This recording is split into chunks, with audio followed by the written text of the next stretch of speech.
ವಾಯ್ನಾಡ್ನ ಮೆಪ್ಪಾಡಿ ಬಳಿ ಭೂಕುಸಿತ ಆಗಿಬಿಟ್ಟಿದೆ.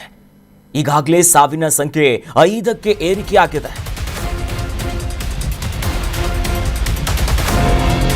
ವಾಯ್ನಾಡಿನ ಮೆಪ್ಪಾಡಿಯ ಬಳಿ ಭೂಕುಸಿತ ಆಗಿರುವಂಥದ್ದು. ಈಗಾಗಲೇ ವಾಯ್ನಾಡಿನ ಮೆಪ್ಪಾಡಿಯಲ್ಲಿ 5ರನ್ನ ಈ ಘನಘೋರ ದುರಂತ ಬಲಿ ಪಡ್ಕೊಂಡ್ಬಿಟ್ಟಿದೆ. ಮಣ್ಣು ಕುಸಿತದಲ್ಲಿ ಹಲವಾರು ಜನ ನಾಪತ್ತೆಯಾಗಿರುವಂಥ ಶಂಕೆಗಳಿದೆ. ದುರಂತದ ಸ್ಥಳದಲ್ಲಿ ಸತತವಾಗಿ ಕಾರ್ಯಾಚರಣೆಯಾಗ್ತಿದೆ. ನಿನ್ನೆಯಿಂದಲೂ ಕೂಡ ಬರೀ ಸೆಕೆಂಡ್ಗಳಲ್ಲಿ ಗುಡಿಸಿ ಹಾಕಿದ್ದಂಥ ಮಣ್ಣು ಎಲ್ಲವೂ ಕೂಡ ಚಿತ್ರ ಆಗಿದೆ. ಮಣ್ಣಿನಡಿ ಸಿಲುಕಿದವರಿಗಾಗಿ ನಿರಂತರವಾಗಿ ಶೋಧ ಕಾರ್ಯಗಳಾಗ್ತಾ ಇದೆ. NDRF, SDRF ತಂಡಗಳು ಈಗ ಸರ್ಚ್ ಮಾಡ್ತಾ ಇದೆ. ಬೇಡು ಬಿಟ್ಟಿದೆ ಆರೋಗ್ಯ ಇಲಾಖೆಯ ಸಿಬ್ಬಂದಿ. ಪರಿಸ್ಥಿತಿಯನ್ನ ನಿಭಾಯಿಸೋ ಕೆಲಸ ಆಗ್ತಿದೆ. ಈ ರಕ್ಷಣಾ ಕಾರ್ಯಾಚರಣೆಗೆ ಪೊಲೀಸರು ಕೂಡ ಸಾಥ್ ಕೊಡ್ತಿದ್ದಾರೆ. ಎಲ್ಲರೂ ಕೂಡ ಇದ್ದಾರೆ. ಆರೋಗ್ಯ ಇಲಾಖೆ ಇರ್ಬೋದು, ಜಿಲ್ಲಾಡಳಿತ ಇರ್ಬೋದು, NDRF, SDRF, ಸ್ಥಳೀಯ ಪೊಲೀಸರು, ಸ್ಥಳೀಯರ ಸಹಕಾರ ಇರ್ಬೋದು, ಎಲ್ಲರೂ ಕೂಡ ನಿರಂತರವಾಗಿ ನಿನ್ನೆಯಿಂದಲೂ ಕೂಡ ಕಲ್ಲಾಡಿಯ ಸುರಂಗ ಕಾಮಗಾರಿಯ ಸ್ಥಳದಲ್ಲಿ ಶುರುವಾಗಿರುವಂಥ ಈ ರೌದ್ರ ಅವತಾರ ಏನಿದೆ, ಒಂದು ಕಡೆ ಮಳೆ ಬರ್ತಾ ಇದೆ. ಖಾಸಗಿ ಬಸ್ ಕೂಡ ನಿನ್ನೆ ಸೇತುವೆಯ ಕೆಳಗೆ ಉರುಳಿ ಬಿದ್ದಿತ್ತು. ಸಾವಿನ ಸಂಖ್ಯೆ ಸದ್ಯ ಗೊತ್ತಾಗ್ತಿರೋದು 5 ಜನ. ಇನ್ನೂ ಅದೆಷ್ಟೋ ಜನರಿಗೆ ಗಾಯ ಆಗಿ ಆಸ್ಪತ್ರೆಯಲ್ಲಿದ್ದಾರೆ. ಅನೇಕರು ಅವಶೇಷಗಳ ಅಡಿಯಲ್ಲಿ ಮಣ್ಣಲ್ಲಿ ಸಿಲುಕಿದ್ದಾರೆ ಅನ್ನೋ ಶಂಕೆ ಇದೆ. ಆ ನಿಟ್ಟಿನಲ್ಲೇ ತಂತ್ರಜ್ಞಾನಗಳನ್ನು ಬಳಕೆ ಮಾಡಿಕೊಂಡು ಡಿಟೆಕ್ಟ್ ಮಾಡ್ತಾ ಎಲ್ಲಿದ್ದಾರೆ ಅಂತ ಹುಡುಕುವ ಕೆಲಸ ಆಗ್ತಿದೆ. ಮರಗಳ ಉರುಳಿ ಬೀಳ್ತಾ ಇದೆ. ಒಂದು ಕಡೆ ನಿರಂತರವಾದಂಥ ಮಳೆ ಬೇರೆ ಬಹಳಷ್ಟು ಆತಂಕಕ್ಕೆ ಕಾರಣ ಆಗ್ತಾ ಇದೆ. ಈಗಾಗಲೇ ಎಲ್ಲ ತಂಡದವರು ರಕ್ಷಣಾ ಪಡೆಗಳು ಫೀಲ್ಡ್ಗಿಳಿದಿದ್ದಾರೆ.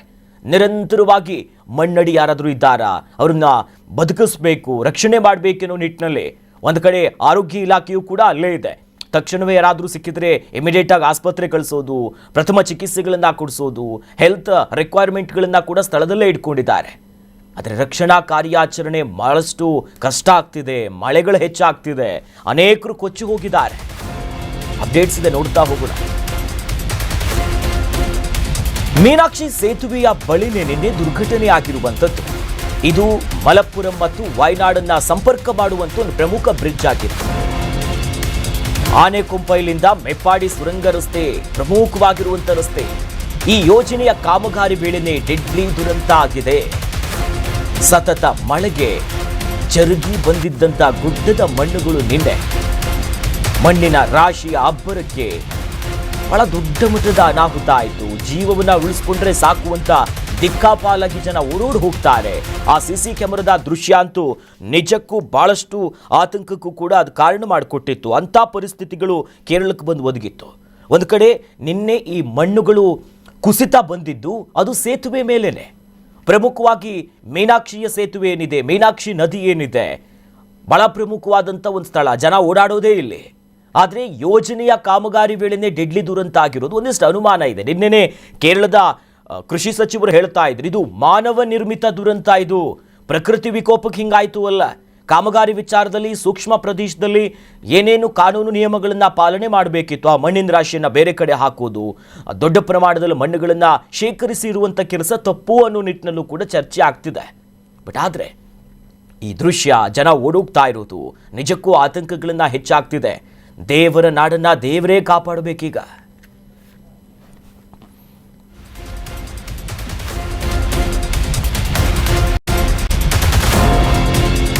ಆದರೆ ಅದೃಷ್ಟವಶಾತ್ ಈ ದುರಂತ ಸಂಭವಿಸಿದಾಗ ಅಲ್ಲಿ ಕಾಮಗಾರಿಯ ಕೆಲಸಗಳು ನಡೀತಾ ಇರಲಿಲ್ಲ ಅಂತ.